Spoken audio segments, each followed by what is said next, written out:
Hello, this is Frank Falvey with Frank Presents, and today it is my pleasure to have Chancellor Ed Augustus.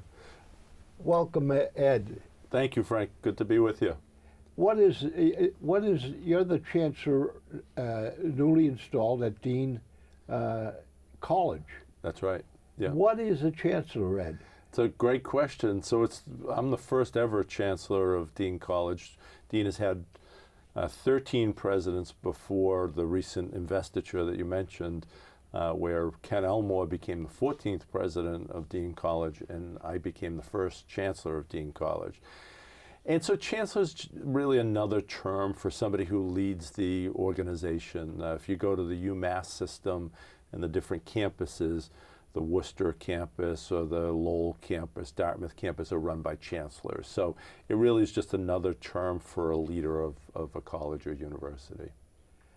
Oh. And Ed, what is your background in, first of all, where did you grow up? I was born and raised in the city of Worcester and went to college at Suffolk University in Boston, got an undergraduate degree in political science and a minor in history. I went to Johns Hopkins University, where I got a graduate degree in public administration. And I had a chance to do a lot of different things, mostly in public service and government. I was on the school committee in Worcester when I was just 23 years old. I had a chance to go to Washington after that, work for President Clinton in the U.S. Department of Education. Then Jim McGovern, who's still a congressman from Massachusetts, used to be a congressman representing Franklin. I was his chief of staff for 6 years on Capitol Hill in Washington. Then I came back to run for the Massachusetts State Senate, which I served in the State Senate for a couple terms representing the Worcester area. Then went to work for the College of the Holy Cross in Worcester, where I was the Director of Government and Community Relations.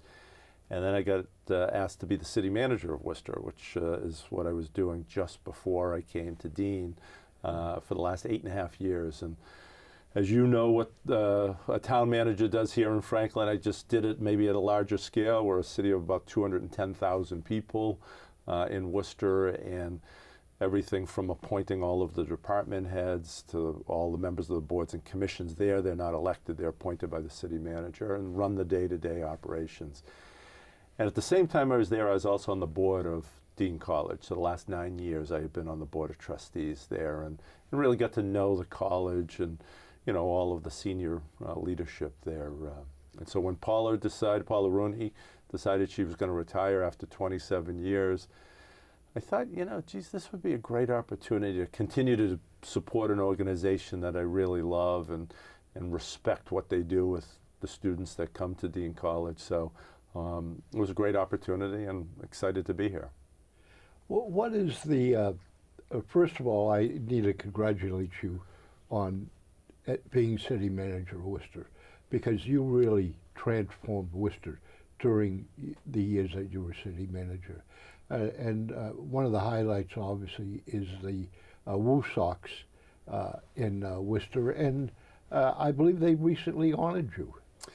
Yeah, they did. It was very nice. Larry Lucchino, who I had been negotiating with for about 18 months to get them to relocate from Pawtucket, where they had been for 50 years as the AAA affiliate to the Boston Red Sox.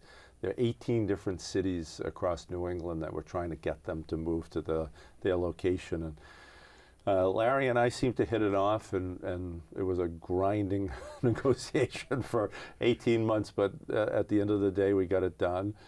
We have a developer who's developing a lot of the area around the ballpark to build housing, hotels, retail, lab buildings, which is going to really expand the tax base in the city, which was really the goal of it. But the team was nice enough to name one of the suites for me, which was a real nice gesture on their part. Yeah. The area is, first of all, it's Kelly Square, right? That's right. And the restaurants there are phenomenal, yep, along with Table Talk Pies, yeah, which have been an institution in Massachusetts for years and years. It's interesting. Table Talk Pies headquarters was right next to where the ballpark is. They manufacture about 100 million pies every year in Worcester. And I had worked with the owner, Harry Kakinis, when we first thought we were going to get the team to move to Worcester. I said, Harry, it might be tough to get those trailer trucks in and out, and the facility was kind of old. So we worked out a deal to relocate Table Talk to another part of Worcester. They built a brand new manufacturing facility, and then we were able to have them sell that old factory building to Boston Capital, who are building housing on that site, which is adding to the density right around the ballpark, which is great because we need a lot of housing in the city of Worcester. Yeah, you really do. And the city of Worcester is a very diverse, it has a fairly significant Latino or South American population. Yep. It's a city that is getting more and more diverse every year. It's always been a city of immigrants. When I grew up there were a lot of neighborhoods and parishes that were Italian and Lithuanian, Jewish neighborhoods, Swedish neighborhoods, and now there are neighborhoods that are Dominican and Vietnamese and Ghanaian from Africa. So it's still a city where a lot of people come from different parts of the world to kind of experience the American dream, just from different areas now. Dean College, what is its beginnings? So it was founded by a doctor, Dr. Oliver Dean, who was part of the Universalist Church, and the real movement to try to create educational opportunities for people. And he had done very well in business. He was an entrepreneur, and he took that wealth and he reinvested it into the town of Franklin as well as into the future of the United States by creating Dean Academy as a way for young men and women in 1865, and that's an important year, as you know. It was the year that the Civil War ended, the year President Lincoln was assassinated. So it was a pivotal year in American history, but it was also the year that Dean Academy was founded.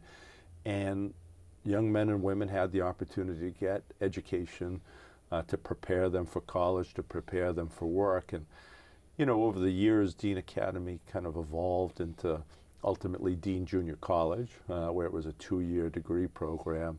Then about 15 years ago, into a 4-year degree program. And right now, about 95% of the students at Dean College are 4-year bachelor degree seeking students. Dave Cargill, who taught math at Dean and was the chair of the math department back in the 1950s, tells me that he had to spend 2 nights a week sleeping at the boys' dormitory, or whatever you want to call it.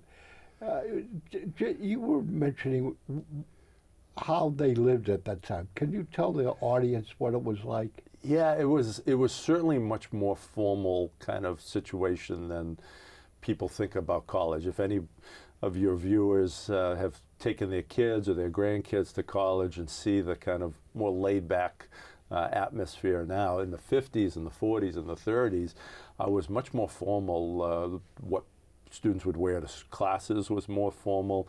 How folks ate, they sat down together at the same time with china, and they ate proper meals. They didn't just drift in out of the dining halls whenever their schedule allowed. And you'd have faculty and in some cases what they called house mothers, who would kind of oversee and make sure that everybody was doing what they were supposed to do and not doing what they weren't supposed to do during the course of their, non-class hours. What are the students like that are now going to Dean? Can you kind of describe what a typical student body is today? Yeah, so we have about 1,100 students. They come from, I think it's 37 different states in the country, 11 different countries in the world. And they probably represent the whole spectrum of American and international students, in the sense that about a third of them come from diverse backgrounds, so they're students of color. We have a number of students who identify as LGBTQ. We have a number of students who, are really motivated and maybe first came to us because of our athletic programs and are very athletically motivated. We have what we call the Arch program, which is a program that helps students who may have different learning styles, different ways of processing information, whether it be verbally, whether it be through writing. And so sometimes they need some support, some coaching to help them navigate those different learning styles. So we provide that kind of opportunity, and we've got a lot of students who take advantage of that and really flourish because of those kind of supports that we provide. What is a typical student week or life like? I mean, you have open dining, and what is the social life? Are they staying in Franklin on the weekend, or are they going home? Yeah, so more than 90% of our students live on campus, and about 10% are commuters. We don't allow our students to live off campus unless they're living at home and commuting in. So students can't rent an apartment in town and then just come to class like some colleges allow. And that, I think, helps provide not only more structure for our students, but also make sure that, you know, our students are spending their time, their off-campus time, off-class time on campus, making friends, hopefully doing, you know, some of the athletic events and social events that we provide. You know that we have a lot of dance students, a lot of performing arts students, so there's often performances happening on campus and auditions and practices and things of that nature for students who are involved in that. And then we try to have a lot of social activities too for students who, you know, get to know one another, really build those kind of friendships that often are lifelong friendships. People that you went to college with often form the nucleus of the network that you know, rely on for the rest of your life. So, and like students, like the average person, have different interests. Some are jocks, you know, some are more interested in reading and, you know, going to things that kind of expand their mind. Some are interested in just kind of hanging out and relaxing and trying to provide spaces for, you know, all those different types of activities on campus. What are the different degree programs that the college offers? We have a pretty wide array. We have a fairly growing number of students who are taking advantage of the business degree program, the School of Business. And within that School of Business, we've got a number of different tracks, if you will. Sometimes students are interested in sports management. We have an exclusive partnership with the New England Patriots and the Craft Sports Group, where our students get a chance to do internships, and we have a lot of the executives as well as some of the players from the Patriots on campus. We have John Rook, who, of course, is one of the announcers for the Patriots, and he runs sports broadcasting program where a lot of students are very interested in getting into the you know, play-by-play sports broadcasting end of the sports business, and they get a chance to do some real hands-on learning, as well as, you know, get on camera and get on the radio. We have a radio station, of course, on campus, and all those are opportunities for students to kind of get those skills. And then we have your traditional liberal arts tracks. We have biology majors and English majors and history majors and dance, the arts, the performing arts, theater. So it's a pretty wide array. Mentioning the arts program and the dance program, you have performances that are open to the public, are year-round, but I've always kind of felt that how can you publicize that better? I know if you go into the Dean College and you look, you can find what it is. But it seems like that's a great opportunity for people in Franklin and the surrounding areas to see some nice, high-quality arts programming. Yeah, I think we have to keep thinking about ways to better get the word out. I just met about a week ago with the folks at the Senior Center, and you know, we're going to be trying to make sure we get posters and communications to them so they can let the seniors who use the Senior Center know about all of the upcoming performances, as well as lectures. We often have some interesting speakers coming to campus, all of which are open to the public. We love to have folks from Franklin and the surrounding communities come, and we'll have Governor Dukakis coming on the 26th October, which is a great chance just before the elections to hear somebody who, was a presidential candidate and governor, talk about the state of our democracy and hear what he has to say. So, and I think we probably could partner with the cable access as well to kind of get the word out. And it's all free of charge. We want people to come to our campus and be part of our community because we want to be part of the Franklin community. Academically, you're educating students kind of for a specific profession or career that may or may not ever happen. I mean, I'm not sure how many people get degrees in something that really ever practice in that area. But the question is, while you're educating them for that part of life, how are you educating them to think critically, to use their mind and evaluate or use logic or assess what's happening in society? It's a great question, and in my speech at the investiture this past Friday, I really talked about the importance of a liberal arts education. And we're a liberal arts college. Yes, you may be studying and majoring in business or theater or history, but you're going to be taking courses in all sorts of different subjects, some of which you might not, take if you didn't have to take them. A philosophy class, a science class, a business class, or something that may be outside your major, but giving you the opportunity to be a little bit better rounded, to be able to experience and hear different ideas, because you're exactly right. We're not just creating future business people and future dancers, we're creating future citizens, future members of communities, and we want people to take seriously their responsibilities of citizenship, their responsibilities as family members, as part of a wider community. And you really need to have those critical thinking skills, because we can't give you every fact and piece of information you're going to need, right? The world is going to change over the next 40 years of your work life. But what we need to do is give you the tools to think critically, to ask good questions, to not just accept everything at face value, but not be cynical, but be skeptical. Ask those critical questions and think for yourself. And if we do that, we're going to make you a better business person, we're going to make you a better, arts person, and we're going to make you a better citizen. Well, it seems one of the ways that you might be able to teach that, or a couple of ways. One is the political ads on ballot questions, okay?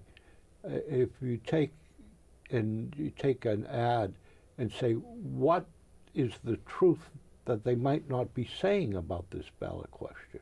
Yep. Ballot question 1 in Massachusetts, people saying the money is dedicated, will be dedicated for schools and roads, which I think is true, absolutely true. But the money that the legislature is already giving for schools and roads, that money might not go away. So when you look at different ways of teaching, the other question I love, if someone's taking economics, you go out in the backyard, right, and you're mowing the lawn, it's a hot and sweaty day, your neighbor's out mowing, you're both dying of thirst, your wife comes out and says, I have your favorite cold drink, but I'm going to auction it off to either one of you, and I don't care which one gets. The question is, how high will you spend the money? So I hope that in teaching critical thinking, that you pose ways of them to analyze different aspects of life. Yeah, and I think one of the things we're anxious to do too is what they call community-based learning as well. So a lot of students, you may think back to the time in school, I remember my time in high school and college, where I'd say, why am I learning this? I'm never going to use this information. It really is part of our, I think, obligation to try to allow students to understand why this course, why this subject area, why this material is going to be relevant to your life. And by doing community-based learning, things in the community where maybe you're working with the town or with a community-based organization to solve a problem, a real-world problem, but taking maybe your math skills, your accounting skills, maybe your knowledge of history, maybe your communication skills, and you're helping solve that problem. You're using all sorts of different disciplines, but you're also seeing the application in the real world. And when you can do that, I think students all of a sudden get it. Yes. You know, and they know why it's important. Now, this is a funny question, but I went to college a long, long time ago, and basically I went to night school. And they used to have a blue book that you used to have to handwrite your answers. How are students today examined, or how the test, or what typically is the requirements to pass a course? How are the students tested? So it really is at the discretion of the professor, and it's going to run the gamut. We still have professors who use blue books, so they have not completely gone out of fashion. Sometimes they are writing or presenting a project, so we have now a lot of courses that are requiring students to make a presentation. If you think about this, and I've thought about this a lot, whenever I've had to give a speech or give a presentation to a group, I really learn the material and the subject a lot differently than if I just learned it and then took a test about it. If I had to repeat it to other people and explain it to other people, you absorb it very differently. So we have a lot of courses that require students to do presentations. Sometimes they're doing PowerPoint presentations, sometimes they're doing video presentations. But it's a great way to really have the students show that they've understood the material, processed the material, and can articulate it back to an audience. And then, of course, sometimes with our performing arts students or our dance students, they're doing performances. They're literally showing they get those ballet steps or those tap steps, or can do a singing performance or an acting performance, and that's how they're evaluated. To reiterate what you just said, we've had Tri-County cooking students come down here where we have a full area that you can present a cooking show. And the best thing about that is what you just said. Now they have to explain and they have to present it. So when they do that, the learning for them is really much higher. Absolutely. When you have to talk about it. Yep. Yeah, it's great. You, as a college, have provided a lot to the town of Franklin. I know I attended evening school there some years ago, and you still offer evening classes for residents and people that want to take it. That's right. We have what we call a School of Continuing Studies that has a varied schedule. So sometimes we have what they call intersession classes, which happen during the time between the end of the spring semester and the start of the fall, the end of the fall semester and the start of the spring semester, kind of over that holiday break, where you can take over the course of a couple of weeks.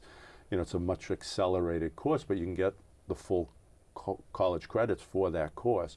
Or night programs. We do have now some online programs too, so people can, you know, some that are at a set schedule and some that you can do at your own schedule because they're pre-recorded in videos. And it's a great way if you feel like, geez, I didn't finish my degree, but I've got some credits and I want to chip away at it and get that degree. You've never gotten a degree and you want to do that. Or you just want to go and learn something new. You just want to expand your mind. You wanted to learn about art history or, you know, the history of the Civil War or whatever it may be. It's a great way to feed your mind and stay kind of intellectually engaged with the world. And it's right here in your town. So we try, you know, to offer courses to town employees as, you know, a large institution in the city, and we've had a number of town employees come and get their degrees and take courses at the expense of the college. The employees don't have to pay for that. We do have courses that town members have taken, and we want to look at expanding that. I mentioned we talked to the senior center, and we'd like to do like a lecture series at the senior center, where maybe a different faculty member each month would talk about, whatever's going on in psychology or history or some particular topic. Again, trying to share the resources we have on our campus with our neighbors here in Franklin. I know that with my Franklin Library card, I've always been able to use the Dean Library. Yep. And is that still in effect? It is. We're part of a bigger consortium of libraries. Some are college libraries, some are public libraries, where instead of being limited to whatever happens to be in the four walls of the Franklin Library or the Dean College Library, you literally have millions of items available to you. It may take a day for them to be delivered to the library from whatever location they are. We call it a CW Mars system. But it is an amazing resource. You might be looking for a very obscure book or a DVD or a cassette of some kind, and you can get it because you've got this kind of consortium of library resources, and Dean's part of that consortium. Does the Franklin Library offer the Dean students use of their library? They do, and again, that's another thing. I had a chance to go tour the Franklin Library, which is just spectacular. I'm a library buff, so I was out of my mind when I got a chance to see how beautiful just the space is there. The Ben Franklin collection is amazing, and the folks at the Franklin Library are so welcoming, and we have a lot of students who sometimes campus maybe is a little too busy and they need a quieter spot. They're really working on a project or preparing for an exam, and the Franklin Library is a great resource for them to. And they're always welcome. They have a number of quiet spots. Yeah. Do you know the story behind the books? I do, yes. Okay. Our professor, Rob Larson, told me about it, and I did have a chance to see the PBS show on Franklin that really talked about the history of the books and the connection with Ben Franklin and Horace Mann. So. Right.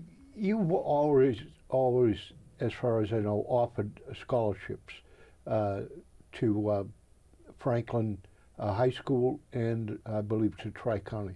Can you explain the scholarships that you offer for local Franklin residents?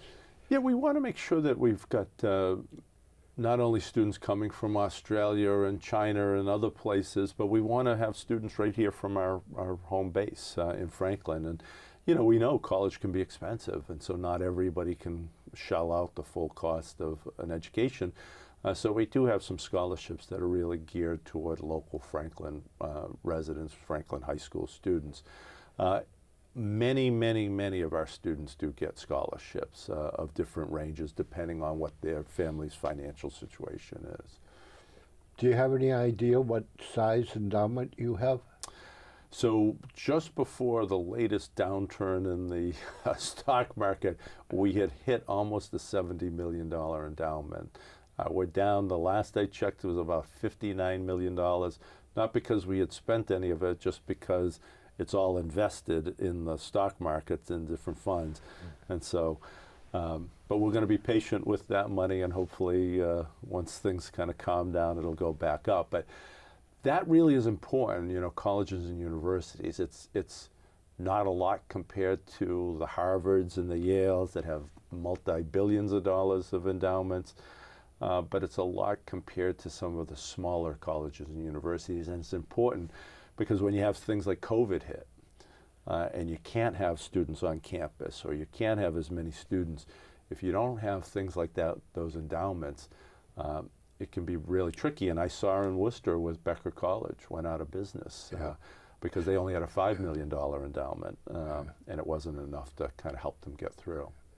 And there's new laws around if a college is in financial difficulty, that all of a sudden they're not going to go out of business and leave the students high and dry. That's right. Mentioning COVID, in one of the COVID relief plans, there was a huge amount of money for colleges and universities. Did Dean receive some of that money? We did, and our students did. So when one of the earlier relief packages helped support colleges, because there would have been hundreds of colleges around the country that would have gone out of business had there not been some help, just like the airlines got help and restaurants got help and so many other businesses did. Colleges were in a similar situation because, in our case, you're all hands-on. We have very little online courses, so it's really intensive in person. And when you can't do that because of the pandemic, it really blew the model. And you had to spend money on PPE, putting in new equipment so that we could get classes back up and running virtually, but you need additional equipment to do that. And then a lot of our students, so some of that federal money went through us directly to the students to help reimburse them for some of the tuition that they had paid and the room and board that they had paid, which they weren't taking advantage of because they weren't here and they weren't eating in our dining hall during some of the height of the pandemic. So the federal government was a big help. I don't think we would have gotten through, or would a lot of other colleges and universities. And got through. The you recently had a meeting of neighbors open to the public, and I remember soon, a couple of days after the college opened, I'm driving down Union Street, or the street next to Union, and the police are out in the morning, this was fairly early, giving parking tickets to people parked on the street overnight. And it was pretty close to one of your dormitories. Mm-hmm. Which, I always think, well, doesn't Dean tell the students before they arrive on campus that they, these tickets can be expensive? So, but you addressed, I gather, at this meeting, the parking situation that Dean is in and the community is in. Yeah. So we started something called the Dean Neighborhood Alliance, and what we did is we went door to door with some of the streets around our campus. We invited neighbors to come. A lot of neighbors did come. We had a lot of local elected officials, town officials also participated. And I had done this when I was at Holy Cross, Director of Government and Community Relations there. And I thought it would work here as well. It just opened up the dialogue between the neighbors and the college so that, yes, when there's a problem or something that's not working right, you know each other and you figure out how to try to solve it or make it better. But also some of the stuff we were talking about earlier, all the great things happening on campus that we want the community to participate in, and how to get the word out to them and talk about those opportunities. So it was a good chance to do that. And of course, parking did come up because it is an ongoing issue, and we do tell our students what the rules are. But if anybody out there has ever had a 18 to 22-year-old, sometimes you have to tell them more than once. And it's an ongoing issue trying to get students to kind of follow the rules. We do not allow freshmen or very many sophomores to have cars on campus because we don't have enough parking for all of them. And so sometimes students bring their cars, even though they're not supposed to, and try to park on some of the neighborhood streets. And we try to work closely with the town to kind of do enforcement. And if a student or anyone else is breaking the parking rules of the town, they should get a fine, they should be held accountable, and usually that works to solve the problem. If they get enough tickets, they learn the hard way that I better stop doing that. And so I think it's an ongoing part of the educational process. What about sound? Is sound or noise coming from the dormitories a problem, or is that honestly, I didn't hear any issues from the neighbors about that. Okay. They mentioned a few times maybe if a student's coming home, who's parking on the street, coming home late, maybe they hear the doors close or whatever, but not so much from the dorms. So far so good on the noise front. And how is the security for the students? In other words, I know you have to report any sexual incident. How has your reports been for the last few years? Very good. We're required by the federal government to publish our crime stats, if you will, from campus, including anything like sexual assaults, which the federal government really wants colleges and universities to take very seriously, which we do. We recently published that. It's available on our website. If you go to dean.edu, you can see all the crime stats in the different categories. We share it with the town as well as put it on our website so that it's publicly available. I'm happy to say that we're as low crime as the town of Franklin is, so we're a mirror of our community in the sense that I think our students are pretty well behaved, and we do have 24-hour security on campus, making sure that it stays that way. Yeah. Dean Station, train station in downtown Franklin here. For a number of years I've been very upset that it's not handicapped accessible, along with hundreds and thousands across the United States of America, bus stations, train stations, unhandicapped accessible, all because of a federal law that says you don't have to make something handicapped accessible unless you spend 25% in renovating the building. And you, as a college, must have a number of handicapped students that travel or use the commuter rail? Yeah, I mean, we certainly have students who have all sorts of mobility challenges. Sometimes they're in wheelchairs. We have students who are blind. We have students who are hearing impaired. So, you know, a wide range of, you know, different disabilities that students may have. So we want to make sure our campus, as well as the community that they're in, is accessible to them. They should have the right to be as fully part of the community, both on the campus and off campus, as possible. You used to have at Dean a Korean education.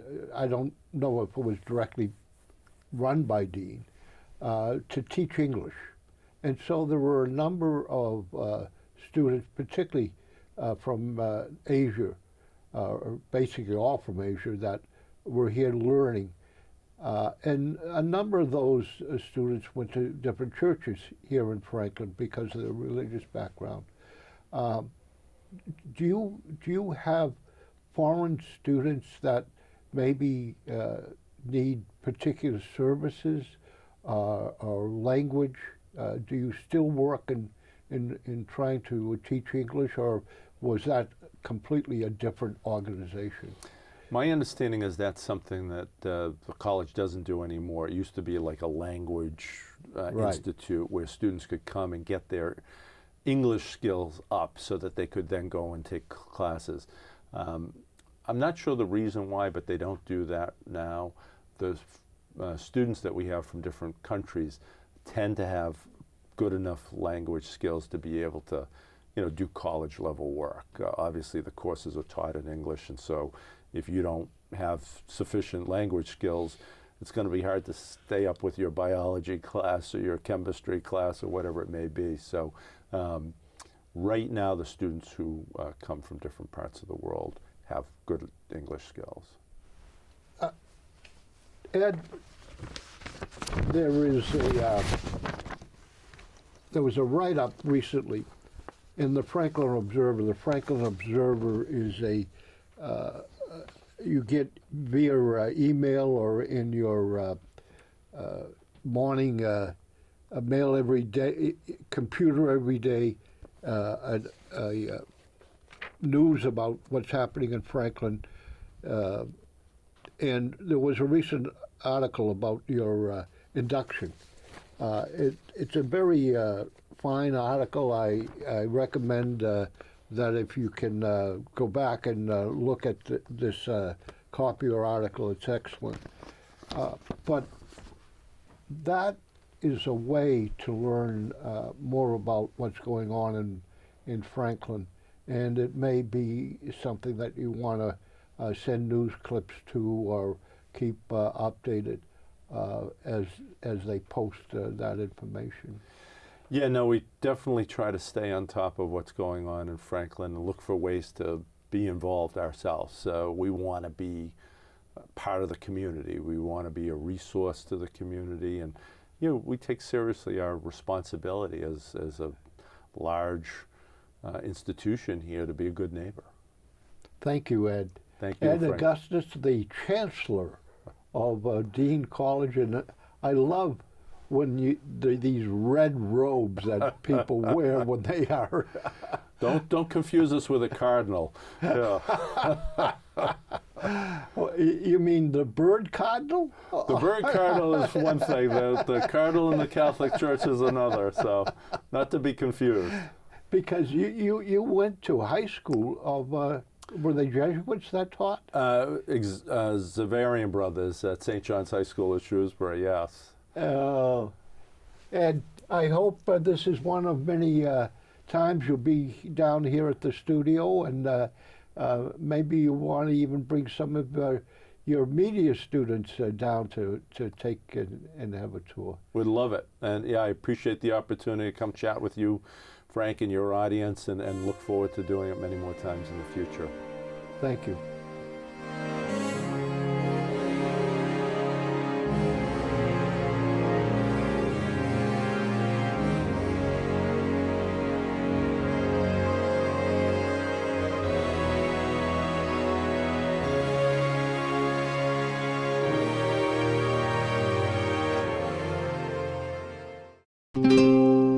This program was made possible by your Franklin friends and neighbors, good folks just like you. Thanks for supporting Franklin TV. And thanks for watching.